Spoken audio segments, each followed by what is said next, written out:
அன்பு சந்தோஷம் சமாதானம் உங்கள் எல்லார் வாழ்க்கையிலும் எப்போவுமே இருக்கணும். இப்படிக்கு ஷேர். இன்றைக்கி நம்ம என்ன வீடியோ பார்க்க போகிறோம் அப்படின்னு பார்த்தீங்கன்னா, நம்ம வீடுகளில் ஹாப் யூஸ் பண்ணலாமா இல்லைனா கேஸ் ஸ்டவ் யூஸ் பண்ணலாமா அப்படிங்கிற விஷயத்தை தான் இன்றைக்கி நம்ம பார்க்க போகிறோம். இதை பற்றி நான் சில வீடியோஸ் தேடும் பொழுது எனக்கு சரியான வீடியோஸ் கிடைக்கல. நம்ம சப்ஸ்கிரைபர்ஸ்க்கும் சிலர் கேட்டிருந்தாங்க இந்த மாதிரி ஒரு வீடியோ போடுங்க அப்படின்னு சொல்லி. ஸோ அதுக்காக இதை பற்றி நான் கொஞ்சம் படித்து தெரிஞ்சுக்கிட்டு உங்களுக்கு இந்த வீடியோ நான் போஸ்ட் பண்ணுறேன். ஸோ முதல்ல நம்ம பார்க்க போகிறது என்ன அப்படின்னு பார்த்தீங்கன்னா, ஹாப் அண்ட் கேஸ் ஸ்டவ் எப்படி ஒர்க் ஆகுது அப்படிங்கிற மெக்கானிசமை மேலோட்டமாக பார்க்க போகிறோம். ஏன் அப்படின்னா அது நம்ம டீட்டெயிலாக படித்து நம்ம எதுவும் பண்ண போகிறதில்ல. எப்படி ஒர்க் ஆகுது, அதுக்கு இருக்கிற டிஃப்ரென்ஸ் மட்டும் என்ன அப்படின்னு ஃபஸ்ட்டு தெரிஞ்சுக்க போகிறோம். அதுக்கப்புறம் ரெண்டுக்கும் இருக்கக்கூடியதான கம்பேரிசன் என்ன அப்படின்னு தெரிஞ்சுக்க போகிறோம். மூணாவது நம்ம கிச்சனுக்கு ஏற்ற அப்ளையன்ஸ் ஹாபா இல்லைன்னா கேஸ் ஸ்டவ்வா அப்படிங்கிறது தெரிஞ்சுக்க போகிறோம்.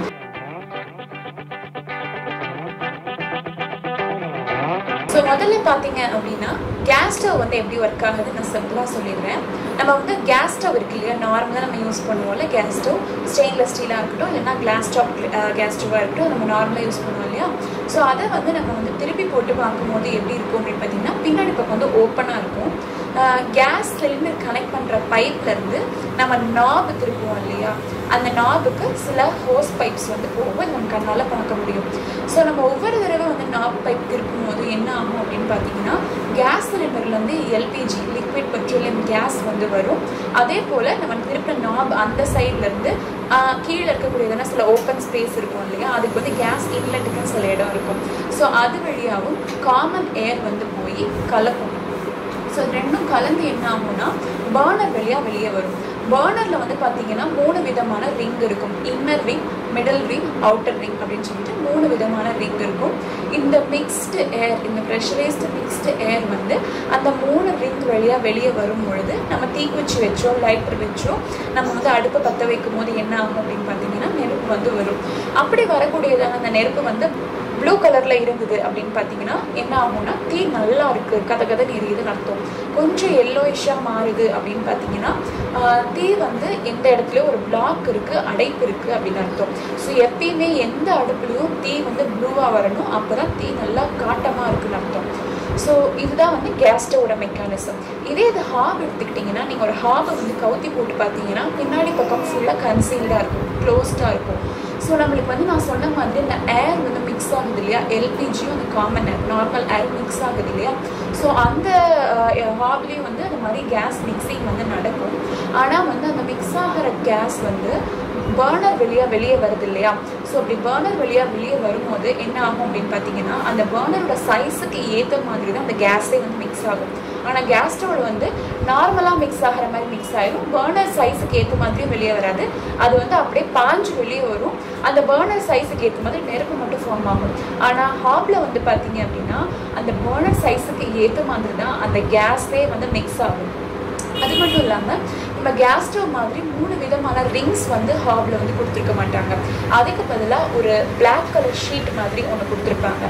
ஓகேங்களா, அந்த பிளாக் கலர் ஷீட் வழியாக தான் நம்மளுக்கு அந்த ஏர் வரும். ஸோ மோஸ்ட் ஆஃப் எல்லா ஹாப்ஸுமே பார்த்தீங்கன்னா நம்மளுக்கு ஆட்டோ இக்னைஷன், தன்னால் இப்படி நாம திருப்பினோடனே ஃபயர் வரக்கூடியதான ஒரு மெக்கானிசம் இருக்கும். எலக்ட்ரிக்கல் ஸ்விட்சஸ் உள்ளே இருக்கும். ஸோ அதுக்கேற்ற மாதிரி அது தன்னால் பேட்ரி மூலமாகவோ எலக்ட்ரிசிட்டி மூலமாகவோ நம்மளுக்கு ஃபயர் வரும். ஸோ அந்த மாதிரி ஃபயர் வரும். ப்ளூ ஃப்ளேம்லேயும் கண்டிப்பாக ஃபயர் வரும் ஹாப்லேயும் பார்த்தீங்கன்னா. ஆனால் நம்ம எப்பயுமே ஆட்டோ இக்னேஷன் தன்னால் எரியக்கூடிய அடுப்பு எந்த நேரமும் பட்டுன்னு ஃபெயில் ஆகிறதுக்கு வாய்ப்பு இருக்குது. நான் முக்கியமாக நம்ம ஊர் தமிழ்நாடு மட்டும் இல்லை, இந்தியாவை பற்றி பேசிகிட்டு இருக்கேன். ஸோ இந்தியாவில் பார்த்தீங்கன்னா நம்மளுக்கு உருவாகக்கூடிய எல்லா ஆட்டோ இக்னேஷன் அடுப்புகளுமே கொஞ்சம் ஃபெயிலியராக இருக்குது. கேஸ் ஸ்டவ் சர்வீஸ் பண்ணுற ரெப்யூட்டட் கம்பெனிஸ் இருக்கக்கூடிய ப்ரொஃபஷனல்ஸ்கிட்ட கேட்டு நான் தெரிஞ்சுக்கிட்டேன்.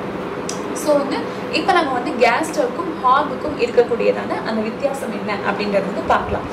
ஸோ ஃபர்ஸ்ட் பார்த்தீங்க அப்படின்னா ஹாப் அப்படின்றது எப்படி இருக்குன்னு பார்த்தீங்கன்னா, நம்ம அடுப்பு திண்டு இருக்கு இல்லையா, கடப்பாவோ கிரானைட்டோ எதுவாக இருந்தாலும் அதை நம்ம கட் பண்ணி அந்த அடுப்பு திண்டு மட்டத்துக்கே பதிக்கணும். அது பேர் தான் ஹாப். பட் ஹாப்லேயும் குக் டாப்ஸ் அப்படின்னு வருது. அந்த குக் டாப்ஸ் எப்படி இருக்கும்னு பார்த்தீங்கன்னா, குட்டி ஸ்டாண்டு மாதிரி கொடுப்பாங்க. நம்ம அந்த கிரானைட்டை வெட்டாமல் அப்படியே நம்ம கிரானைட் மேலேயே நார்மல் கேஸ் ஸ்டவ் மாதிரி வச்சுக்கலாம். ஆனால் கீழ்ப்பக்கம் கன்சீல்டாக தான், க்ளோஸ்டாக தான் இருக்கும். கேஸ் ஸ்டவ் மாதிரி ஓப்பன்டாக இருக்காது. ஸோ இதுதான் ஹாப். ஸோ நான் சொன்னதுலேருந்தே உங்களுக்கு தெரிஞ்சிருக்கும், கேஸ் ஸ்டவ் வந்து அடுப்பு திண்டு மட்டத்துலேருந்து ஒரு 5, 6, 7 இன்ச்சு ஹைட்டாகவே இருக்கும். ஆனால் ஹாப் வந்து அடுப்பு திண்டு மட்டத்துக்கே இருக்கும். ஸோ வந்து எது ரொம்ப அழகாக இருக்கும் அப்படின்னு பார்த்தீங்கன்னா ஹாப் தான் வந்து எந்த விதமான செகண்ட் ஐடியாவும் இல்லாமல் பார்த்தீங்கன்னா ஹாப் தான் வந்து ரொம்பவே அழகாக இருக்கும் பார்க்குறதுக்கு. நம்ம என்னதான் கேஸ் ஸ்டவ் வச்சாலும் அதை விட அழகாக இருக்கிறது வந்து ஹாப் தான். ஏன்னா ஸ்லிம்மாக அந்த இடத்துக்கு அப்படியே அந்த மட்டத்துக்கு கரெக்டாக மாடுலர் கிச்சனுக்கு ஆப்டாக அழகாக இருக்கும். ஸோ நெக்ஸ்ட் வந்து என்னன்னு பார்த்தீங்க அப்படின்னா காஸ்ட்டு. ஒரு 1500 ரூபாய் 2000 ரூபாய் இருந்தாலே நம்ம நார்மலான நல்ல எரியக்கூடிய ஒரு கேஸ் ஸ்டவ் வாங்கலாம். ஆனால் நீங்கள் வந்து நல்ல ஒரு ஹாப் ஒரு ஒரு அழகான ஒரு நல்ல பிராண்டில் வந்து நீங்கள் ஒரு நல்ல ஹாப் வாங்கணும் அப்படின்னு பார்த்தீங்கன்னா நீங்கள் மினிமம் 11,000 12,000 வச்சாகணும் 3 பர்னர் ஹாப்புக்கு. ஸோ அது வந்து காஸ்ட் வைஸ் பார்த்தோன்னா கேஸ் ஸ்டவ் வந்து நம்மளுக்கு பெட்டர். நெக்ஸ்ட் வந்து பார்த்தீங்கன்னா இன்ஸ்டாலேஷன். நீங்கள் வந்து நாளைக்கு வந்து நம்ம வீட்டுக்கு ஒரு புது அடுப்பு வாங்க போகிறோம் அப்படின்னு முடிவு எடுத்திங்கன்னா நீங்கள் இன்றைக்கி போய் ஒரு கேஸ் ஸ்டவ் வாங்கிட்டு வந்து அப்படியே வச்சிடலாம், கேஸ் பைப் கனெக்ஷன் கொடுத்து அப்படியே வச்சிடலாம். ஆனால் ஹாப் வந்து பார்த்திங்கன்னா அப்படி கிடையாது. அதுக்கு வந்து நம்ம கிரானைட் கட் பண்ணணும். நம்ம புதுசாக கட்டிகிட்டு இருக்க வீட்டினா ஃபஸ்ட்டே வந்து நம்ம கிரானைட் கட் பண்ணிடுவோம். இல்லை நான் வந்து கட்டின வீட்டில் என் வீடு பழசு தான், பட் கிச்சன் மட்டும் நான் மேக் ஓவர் பண்ணுறேன், இல்லை புதுசாக ஹாப் மட்டும் வைக்கிறேன் அப்படின்னு பார்த்தீங்கன்னா நிறைய வேலை இருக்குது. ஹாப் வந்து நம்ம கிரானைட்டை வந்து கட் பண்ணணும், அதுக்கு இல்லை நீங்கள் கான்க்ரீட் ஸ்லாப் போட்டிருந்தீங்கன்னா அதையும் கட் பண்ணணும், அதுக்கு நாசிலுக்கு வந்து நம்ம ஓட்டை கொடுக்கணும், இந்த மாதிரி நிறைய வேலை இருக்குது.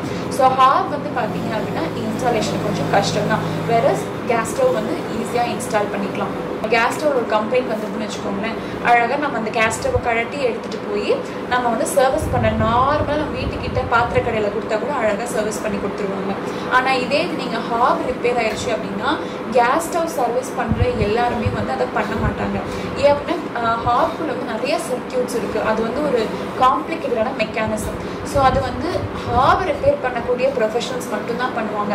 நீங்கள் வந்து எலைக்கா, வாஷ் இந்த மாதிரி ஒரு நல்ல கம்பெனி ஃபேவர் இந்த மாதிரி வாங்கினீங்கன்னா அவங்க வீட்டுக்கே வந்து பண்ணி கொடுத்துருவாங்க, ப்ரீத்தியில் கூட பண்ணி கொடுப்பாங்க.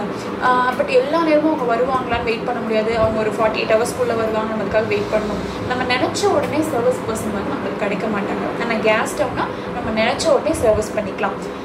அடுத்தது வந்து பார்த்தீங்க அப்படின்னா ஸோ கேஸ் ஸ்டவ்வில் பார்த்தீங்கன்னா நம்ம வந்து நாபை திருப்பின உடனே நம்மளுக்கு தீ வந்து கதை நிறையா வரும். ஸோ நம்ம குக்கிங்கில் நார்மலாக ரசத்துலேருந்து நம்ம பிரியாணி வரைக்கும் எல்லாமே வந்து தீயை வச்சு தான் நம்ம சமையல் பண்ணுறோம். பட் வேறு வெஸ்டர்ன் கண்ட்ரீஸில் பார்த்தீங்கன்னா அவங்களுக்கு ஆவன் ஒரு ஆப்ஷன் இருக்குது. அதில் தான் மோஸ்ட் ஆஃப் அவங்க குக்கிங்லாம் பண்ணுவாங்க. குக்கீஸ் பண்ணுறது, ஒரு கோழி வந்து முழு கோழி ரோஸ்ட் பண்ணி சாப்பிட்றது, இந்த மாதிரிலாம் அவங்களுக்கு வந்து அடுப்பினுடைய வேலை வந்து ரொம்ப கம்மி தான். அவங்க மோஸ்ட்டாக வந்து க்ரீன்ஸு, ஃப்ரூட்ஸு இந்த மாதிரி தான் நிறையா சாப்பிடுவாங்க. நம்மள மாதிரி 3-4 வேலை வந்து சமையலும் பண்ண மாட்டாங்க. சமையல் ரொம்ப டைம் வேஸ்ட் பண்ணாமல் அவங்க வந்து ஃப்ரெஷ்ஷாக இருக்கக்கூடிய ஃபுட்டை வந்து நிறையா சாப்பிட்டு போயிடுவாங்க. ஸோ நமக்கு தான் வந்து தீ வந்து நல்ல கதன்னு எரிய வேண்டிய அவசியம் அதிகமாக இருக்கும். ஸோ அதனால தான் பார்த்திங்கன்னா நம்ம அம்மா காலத்தில் யூஸ் பண்ண ஸ்டவ் வந்து நல்ல தீ வந்து கொடுக்கும். பட் ஹாப் வந்து அந்தளவுக்கு தீ கொடுக்காது. ஏன் அப்படின்னு பார்த்தீங்கன்னா ஹாபில் நான் சொன்ன மாதிரி அந்த பர்னருக்கு ஏற்ற மாதிரி தான் காற்று வந்து மிக்ஸ் ஆகும். அப்படி மிக்ஸ் ஆகும்போது கார்னர்ஸ்லேருந்து மட்டும்தான், அந்த பர்னருடைய கார்னர்லேருந்து மட்டும்தான் தீ வந்து வெளியே வரும். தீ வெளியே வரும்போது பாத்திரத்துடைய எட்ஜஸில் மட்டும்தான் தீ கவர் பண்ணும். உள்ள பாஞ்சு வந்து பாத்திரத்துக்கு நடுவில் வந்து தீயை கொடுக்காது. ஆனால் நம்ம நார்மல் கேஸ் ஸ்டவ் பார்த்தீங்கன்னா தீயை வந்து உள்ள நல்லா பாஞ்சு வந்து கொடுக்கும். ஸோ தீ வந்து எதில் அதிகமாக வரும் அப்படின்னு நம்ம ஷார்ட்டாக கேட்டோம்னா கேஸ் ஸ்டவ்வில் தான் தீ வந்து அதிகமாக வரும். எனக்கு வந்து அழகாக இருந்தால் போதும், தீ கொஞ்சம் கம்மியாக இருந்தால் கூட போதும், நான் சமாளிச்சுக்கிறேன் அப்படின்னா நம்ம வந்து தாராளமாக ஹாபுக்கு போகலாம். ஸோ அடுத்தது வந்து என்னன்னு பார்த்தீங்கன்னா நம்ம வந்து ஒரு கேஸ் ஸ்டவ் வாங்குகிறோம் அப்படின்னா மினிமம் அது வந்து ஒரு 10 வருஷம் நம்ம வந்து ரீப்ளேஸ் பண்ண மாட்டோம்.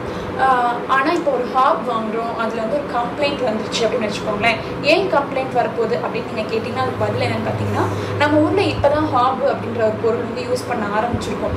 ஸோ அது வந்து நம்ம இந்தியன் குக்கிங்க்கு ஏற்ற மாதிரி மாறி வரதுக்கு இன்னும் ஒரு குறிப்பிட்ட ஆண்டுகள் எடுக்கும் அப்படின்றது வந்து நம்பப்படுற ஒரு விஷயம். ஸோ நம்ம வந்து ஹாப் வந்து வாங்கிட்டோம், ஆனால் அது சரியாக ஒர்க் ஆகலை, அடுத்து நம்ம ரீப்ளேஸ் பண்ணணும்னு நினச்சிக்கணும்னு வச்சுக்கோங்களேன். நம்ம குக்டாப்பாக வச்சுருந்தோம்னா வெறும் காசு மட்டும்தான் லாஸ். ஆனால் நம்ம உள்ளே பதிச்சு வச்சுருந்தோம் அப்படின்னா ஃபுல் செட்டப்பையுமே நம்ம மாற்றணும். அந்த கேப்புக்கு ஏற்ற மாதிரி ஹாப் தான் நம்ம திருப்பி வாங்கணும். அப்படி கிடைக்குமா அப்படின்றது வந்து கண்டிப்பாக அஷூரன்ஸே கிடையாது. அது மட்டும் இல்லாமல் அந்த கேப்பை நம்ம எப்படி ஃபில் பண்ணுவோம், மிச்சம் கொஞ்சம் கேப் இருந்தால் அதை எப்படி ஃபில் பண்ணுவோம் அப்படின்னா அதுக்கும் ஐடியா கிடையாது. ஏதாவது மேக் ஓவர் பண்ணி ஃபில் பண்ணிடலாம். பட் நம்மளுக்கு வந்து ஆப்டாக வந்து போய் சீட் ஆகாது. நம்ம வந்து கிரானைட் கட் பண்ணுறனால நம்ம ஹாப் வைக்கிறதுக்கு 1க்கு 10 முறை அதிகமாக நம்ம யோசிச்சாகணும். ஏன் அப்படின்னா நம்ம கிச்சன் கிரானைட்டில் கட் பண்ணுறோம்.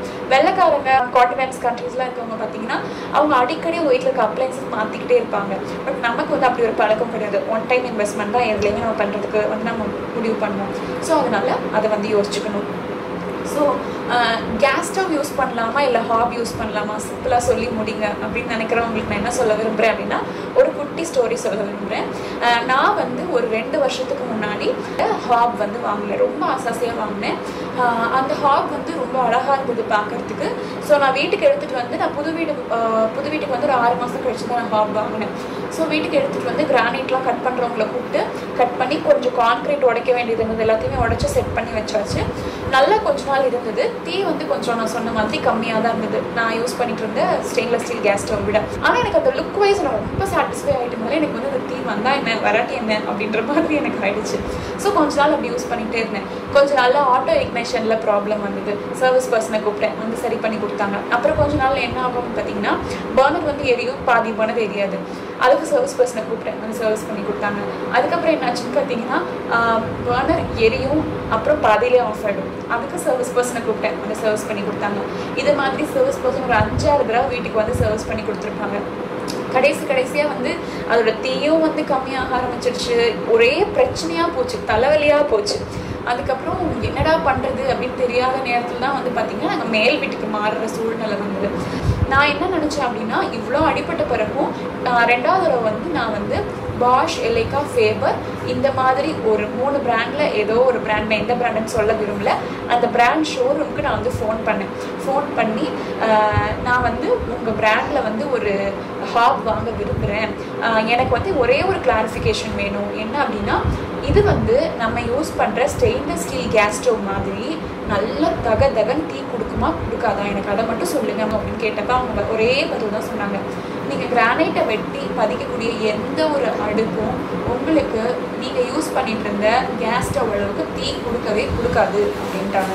ஸோ எனக்கு இந்த ஒரு பதில் ரொம்ப சாட்டிஸ்ஃபை ஆகிடுச்சு. கடைசி ஒரு தடவையாக நான் வந்து சர்வீஸ் பர்சனை கூப்பிட்டு சர்வீஸ் பண்ணி இப்போ வச்சுருக்கேன். மேல் வீட்லேயும் அந்த ஹாப் தான் வச்சுருக்கேன். ஆனால் நான் பதிக்கலை அந்த ஹாபை. இனிமேல் எப்போயாவது ஒரு தடவை கம்ப்ளைண்ட் வந்தது அப்படின்னா நான் வந்து நம்ம நார்மல் கேஸ் ஸ்டவ்வுக்கு தான் நான் போய் ஆனேன். நான் வந்து இதுக்கு மேலே ஹாபுக்கு போக மாட்டேன். இன்னும் ஒரு 5-6 வருஷத்துக்கு அப்புறம் வந்து பார்த்திங்கன்னா இந்தியன் குக்கிங்க்கு ஏற்ற மாதிரி ஹாப்ஸ் வரதுக்கான வாய்ப்பு இருக்குது. ஸோ அப்போ வந்து அதை பற்றி யோசிக்கலாம். இப்போதைக்கு நமக்கு பெட்டர் பாக்ஸ் லைட்டே தான் வாங்குறது பெஸ்ட்டு அப்படின்னு நான் வந்து முடிவு பண்ணிட்டேன். ஸோ நீங்கள் வந்து இதுக்கப்புறம் முடிவு பண்ணிக்கோங்க, நீங்கள் ஹாப் வாங்கணுமா இல்லை கேஸ் ஸ்டவ் வாங்கணுமா அப்படின்னு சொல்லிட்டு.